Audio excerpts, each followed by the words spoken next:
प्रेमसूत्र हा urban drama आहे, त्यामुळे त्यात लग्नाच्या फंदात न पडणारा हिरो आणि गोव्यातली अल्कोहोल पिणारी हिरोईन यांच्या प्रेमाच्या कॉम्प्लिकेशन्सची कहाणी आहे। दिग्दर्शक तेजस देवस्कर यांनी चित्रपटाला आधुनिक लुक देण्यासाठी एक चांगली कॉन्सेप्ट निवडली। आनंद आणि सानिया यांच्यातला वन नाईट स्टँड हा प्रेमात कसा बदलतो हे इक्वेशन सांगणारा प्रेमसूत्र हा सिनेमा म्हटला तर रिफ्रेशिंग वाटतो, म्हटला तर बॉलिवूडचा मसाला मराठीत पाहतोय असं वाटतं। आनंद आणि सानिया मधल्या वन नाईट स्टँड नंतर सानिया प्रेग्नेंट राहते। लग्नाला सिरियसली न घेणारा आनंद लग्नाला सहजच तयार होतो। दरम्यान आनंदच्या बॉसची मुलगी मालविका आनंदच्या प्रेमात वेडी आहे, त्यामुळे आनंद आणि सानियाच्या लग्नानंतर तिला आनंदला हासिल करण्याचं एक वेगळंच खूळ लागतं। त्यातच ती आनंदचा बेस्ट फ्रेंड सुजित याच्याशी लग्न करते, तेही आनंदला जलस फील करवायला। वेल तसं होत नाही, परंतु आनंद आणि सानियात काही कारणामुळे ताटातूट होते। तेव्हा कुठे मालविकाला हायसं वाटतं, ती लगेचच सुजितशी घटस्फोट घेते आणि पुढे आनंदला मोठ्या पोझिशनच्या आमिषाने पटवते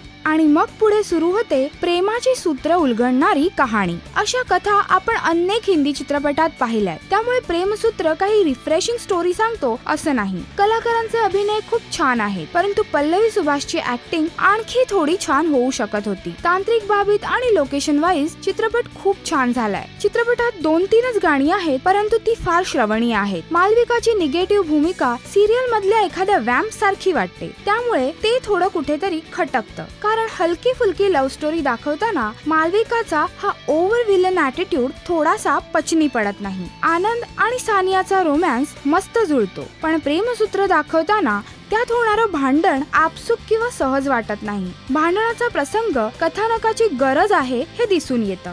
चित्रपटात असे नाटकी प्रसंग बरेच आहेत जे प्रेमसूत्राचा सहजपणा घालवताना दिसतात। लोकेश गुप्तेने केलेला सुजितचा रोलही फार छान झालाय। असं असलं तरी मराठीतली एक आगळी वेगळी आणि अर्बन लव्ह स्टोरी म्हणून प्रेमसूत्र हा एक वेगळा अनुभव ठरू शकतो, त्यामुळे सहजच एकदा हा चित्रपट पाहायला काहीच हरकत नाही। राष्ट्रीय मराठी करिता श्वेतांबरा सावंत।